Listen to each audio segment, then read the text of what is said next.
Hello friends, मैं आपका दोस्त आपका होस्ट सुनील स्वागत करता हूं अपने शो सुनील की सफर कहानी में। दोस्तों, मैं आज आपको लेकर चलने वाला हूं एक ऐसी जगह जो इतिहास, वास्तुकला और मुगल शान का एक शानदार नमूना है। फतेहपुर सीकरी। जी हाँ, फतेहपुर सीकरी। अगर आप आगरा आते हैं और ताजमहल के करीब कुछ और ऐतिहासिक खजाने ढूंढ रहे हैं तो ये जगह आपकी लिस्ट में जरूर होनी चाहिए। तो चलिए बिना देर करे शुरू करते हैं मुगलों की शान फतेहपुर सीकरी का ये सफर।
Hello friends, welcome to my channel Sunil की सफ़र कहानी में आपका स्वागत है।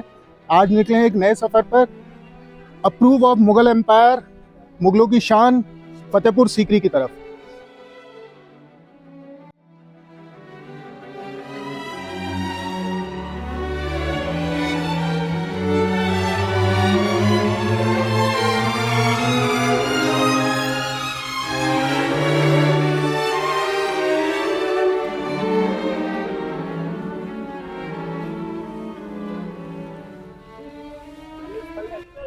कुछ लोगों का ये भी कहना है कि ऐसी कहानी बताई जाती है कि ये दरवाज़ा गुजरात की जीत के बाद शहंशाह अकबर ने इसी खुशी में बनवाया था, अपनी मुगल सल्तनत की बुलंदी को दिखाने के लिए।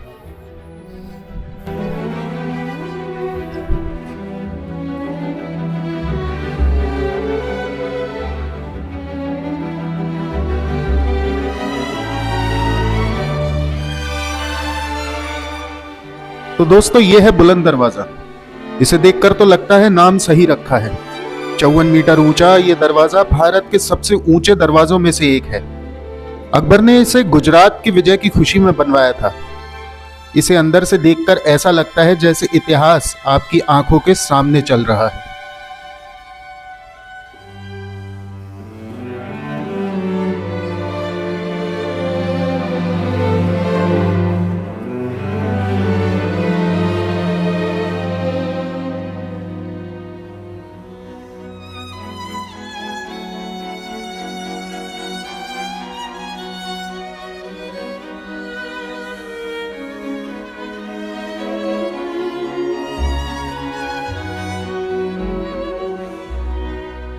दोस्तों, फतेहपुर सीकरी को मुगल सम्राट अकबर ने 1571 में बनवाया था। इसे अकबर ने अपने सपनों की राजधानी के रूप में डिजाइन किया था, लेकिन 14 साल बाद इसे छोड़ दिया गया, जिसका कारण था यहाँ पानी की कमी। जरा सोचिए, इतनी भव्य जगह और इसे सिर्फ पानी की वजह से छोड़ना पड़ा।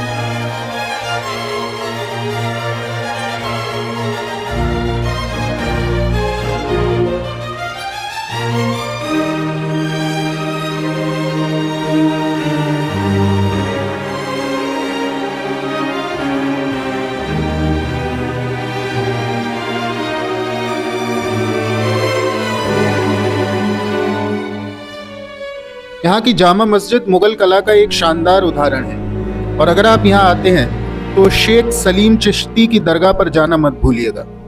कहा जाता है कि अकबर ने शेख सलीम चिश्ती से संतान की मन्नत मांगी थी और यहीं से सलीम यानी जहांगीर का जन्म हुआ। इसलिए शहंशाह अकबर ने बाबा शेख सलीम चिश्ती की ये संगमरमर से सजी दरगाह बनवाई। इस सफेद संगमरमर से सजी दरगाह और इसकी कारीगरी दोस्तों देखने लायक है।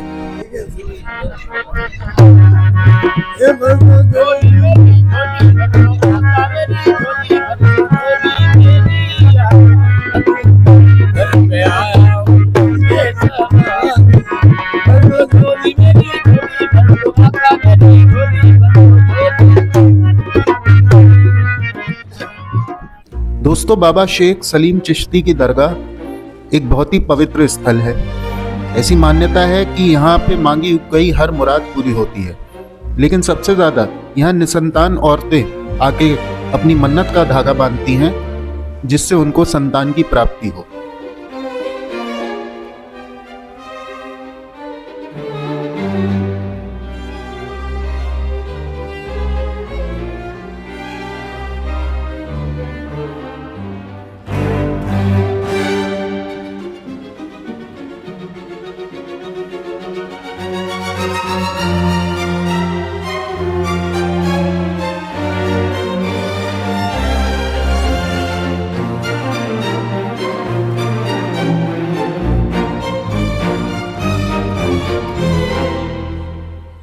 हर दीवार, हर नक्काशी अपने आप में कुछ ना कुछ बयां करती हुई आपको यहाँ दिखेगी।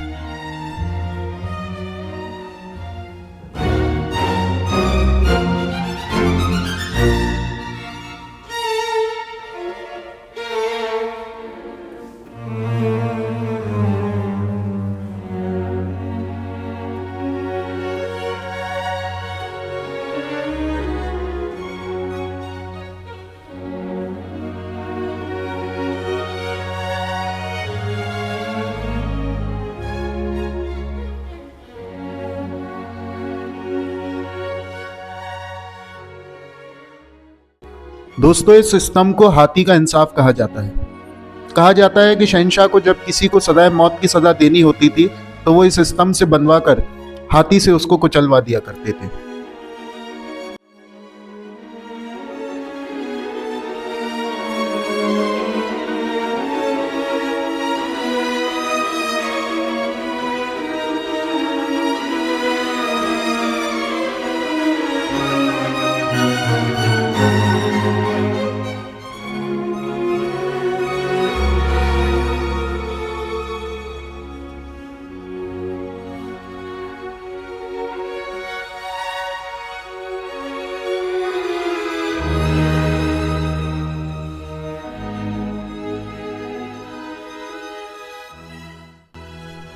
दोस्तों, फतेहपुर सीकरी दो भागों में विभाजित है।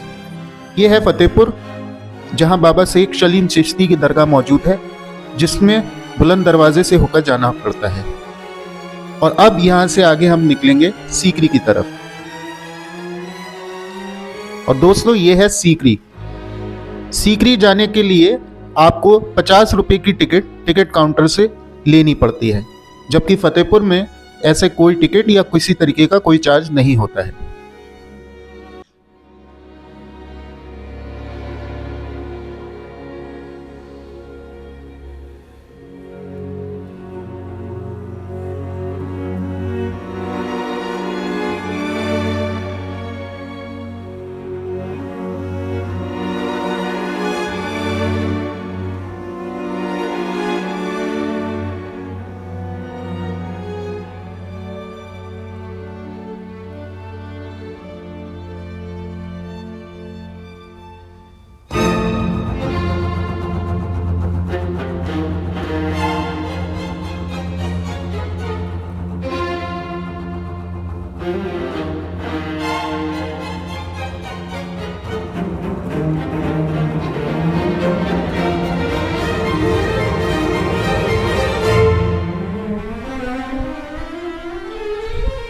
दोस्तों, फतेहपुर सीकरी का निर्माण 1571 ईस्वी में हुआ था।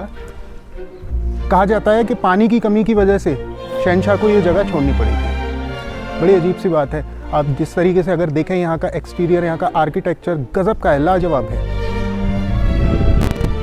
फिर भी क्या वजह रही होगी कि सिर्फ पानी की वजह से ये खूबसूरत इलाका उन्हें छोड़ना पड़ा।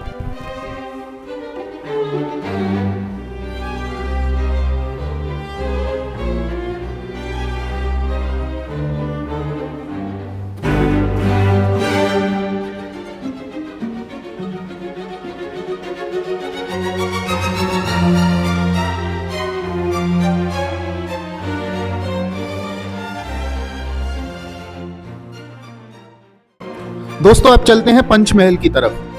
5 मंजिला ये महल पंचमहल के नाम से विख्यात है। इसकी हर मंजिल अपनी निचली मंजिल से छोटी और सबसे ऊपरी मंजिल 4 स्तंभों का एक गुंबद है जो बेहद आकर्षक है। ये महल शहंशाह के मनोरंजन का स्थान था। इसकी सबसे ऊपरी मंजिल पर शहंशाह गर्मियों की शाम ठंडी हवाओं का लुत्फ उठाते थे व चांदनी रात में घूमते थे। हरम की बेगमें भी पर्दे वाले रास्ते से यहाँ आती थीं जो 5वीं मंजिल से जुड़ा है। ये 5 मंजिला इमारत एकदम यूनिक है। ऐसा लगता है कि जैसे हवाओं से कह रही हो, आओ मुझे महसूस करो।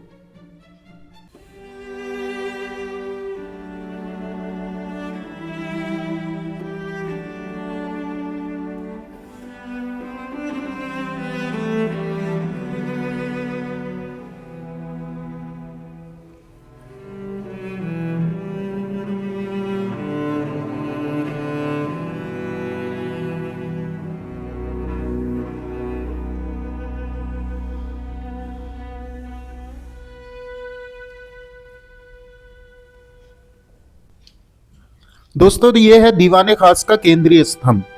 ये एक सादा चौकोर इमारत है जिसके ऊपर 4 छतरियां हैं।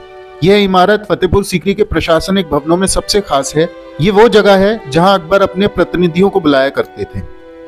महल है पूरा, और वो पूरा है दीवाने खास, जहां अकबर बादशाह की खास मेहमानों से, खास विदेशी मेहमानों से वार्तालाप होती थी, बातचीत होती थी।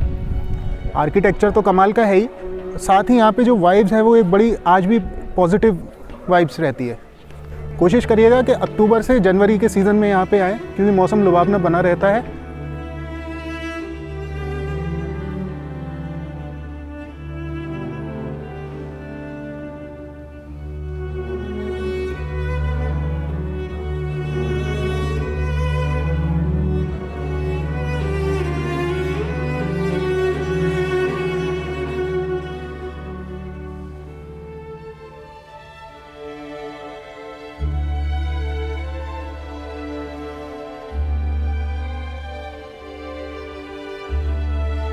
सामने देखिए ये है अनूप तालाब, जहां अकबर संगीत का आनंद उठाया करते थे। यही वो जगह है जहां महफिलें सजती थी। कहा जाता है कि तानसेन ने यहीं बैठकर अपना बहुचर्चित गीत राग गाया था। शहंशाह अकबर की महफिलें जमा करती थी और यहीं पे बैठ के तानसेन अपना एक कहा जाए परफॉर्मेंस दिया करते थे। कहा जाता है कि तानसेन का बहुत चर्चित दीपक राग उन्होंने यहीं गाया था।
दोस्तों फतेहपुर सीकरी में समय यात्रा ने मुझे निराश नहीं किया। भव्य वास्तुकला, दूर दूर तक फैले नज़ारे, बगीचे, बलुआ पत्थर में बेहतरीन और नाजुक जाली का काम, शाही परिसर का लेट आउट, हर जगह को अनोखा बनाने के लिए हर छोटी बड़ी बात पर ध्यान, जामा मस्जिद, अंदर के रंग, मैं कहां से शुरू करूं और कहां खत्म करूं। बस आज का ये सफर यहीं खत्म करता हूं। तो दोस्तों ये था हमारा फतेहपुर सीकरी का सफर। इस जगह का हर कोना इतिहास और कहानियों से भरा पड़ा है। अगर आप भी इतिहास और आर्किटेक्चर को पसंद करते हैं तो एक बार यहाँ जरूर आइएगा। दोस्तों अब बात करते हैं कब आए। फतेहपुर सीकरी आगरा से 54 किलोमीटर की दूरी पर स्थित है। दोनों जगह के मौसम सेम है, इसलिए कोशिश करिएगा कि विंटर्स के टाइम में या बारिश के टाइम में आए तो यहाँ का मौसम काफी लुभावना रहता है। गर्मियां बहुत ज्यादा पड़ती हैं तो आपको तकलीफ हो सकती है। स्टे कहाँ करें, स्टे के बहुत ऑप्शन है। आप आगरा में भी क्या कहते हैं स्टे कर सकते हैं, हर तरीके के होटल मौजूद हैं। आप फतेहपुर सीकरी के पास भी स्टे कर सकते हैं, हर तरीके के, हर कॉस्ट में, हर बजट में होटल मौजूद है। कोशिश कीजिएगा कि ऑनलाइन बुकिंग कर कर ही आए। अब बात करते हैं कैसे जाएं। आगरा से आपको कैब की सर्विस भी मिल जाएगी। फतेहपुर सीकरी और आगरा के कई सारे साइट विजिट करने के लिए बहुत सारे टूर पैकेजेस भी उपलब्ध हैं। आप अपनी गाड़ी रेंट पे हायर करके भी यहाँ पर आ सकते हैं। मैंने ये सफर अपनी बुलेट से तय किया था और आप भी किसी भी कैब सर्विस के थ्रू यहाँ पर आराम से विजिट कर सकते हैं, कोई समस्या की बात नहीं होगी। दोस्तों, फतेहपुर सीकरी में लपकों से सावधान रहें, किसी के बातों में, किसी के प्रलोभन में ना आए, रजिस्टर्ड गाइड ही चुने। लिंक मैं डिस्क्रिप्शन में आपको दे दूंगा, उस वेबसाइट पे जाके अपना एक रजिस्टर्ड गाइड चुनिएगा अगर आपको गाइड की जरूरत है तो। दोस्तों, अगर आपको ये वीडियो पसंद आया हो तो लाइक करें, चैनल को सब्सक्राइब करें और कमेंट सेक्शन में बताएं कि आपको ये जगह कैसी लगी। अगर आपका कोई क्वेश्चन हो तो वो भी आप मुझसे पूछ सकते हैं। तो मिलते हैं अगले सफर में एक अलग कहानी, एक अलग सफर के साथ। तब तक के लिए खुश रहिए, स्वस्थ रहिए और घूमते रहिए। नमस्कार, सत श्री अकाल, आदाब, जय हिंद।